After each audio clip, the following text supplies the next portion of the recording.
आजच डाउनलोड करा आणि तुमच्या आवडत्या मालिकांचा आनंद लुटा। अगं असं नाही माधुरी, पण मलाच वाईट वाटतंय ग। नाही म्हणजे कुठल्या तोंडाने तुझ्याशी बोलू हेच कळत नाही। नकोच बोलूस, तुझं ना माझ्याकडे लक्षच नाही। तुझं लगीन झाल्यापासून मी आधी जे काय काय केले ना ते समजा विचारलंयस तू। आतापर्यंत तुझ्यासाठी एवढा त्याग केला, सगळ्याची माती करून टाकलीस। अगं असं नको ना बोलू माधुरी। काय अगं तू, मी जेव्हा गावात परत आलतो ना सगळ्यात पहिल्यांदा मला तुझ्या त्यागाबद्दल कळलं। तेव्हाच मी ठरवलं होतं तुझ्याशी लग्न करायचं। मी घरी जाऊन सांगणार होतो आप्पाला, पण त्याच्या आधीच त्या लालीचे घरचे आले। पक्या मामाला पण समजून सांगणार होतो, तुझा हात मागणार होतो।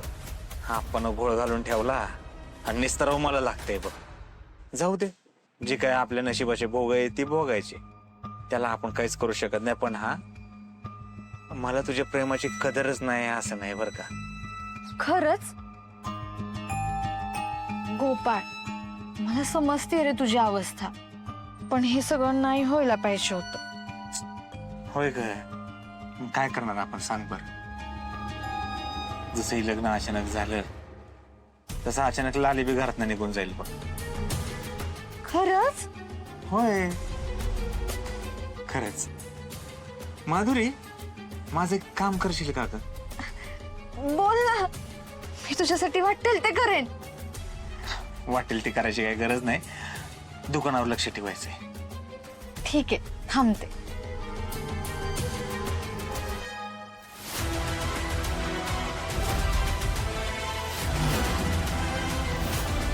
तुम्ही इथं? ए, तू काय करते आमच्या दुकानात? हे विचारणारी तू कोण आहेस? या दुकानाची मालकी। चल बाहेर निघ, चल। अहो तुम्ही काय करता इथं दुकानात? जा घरी।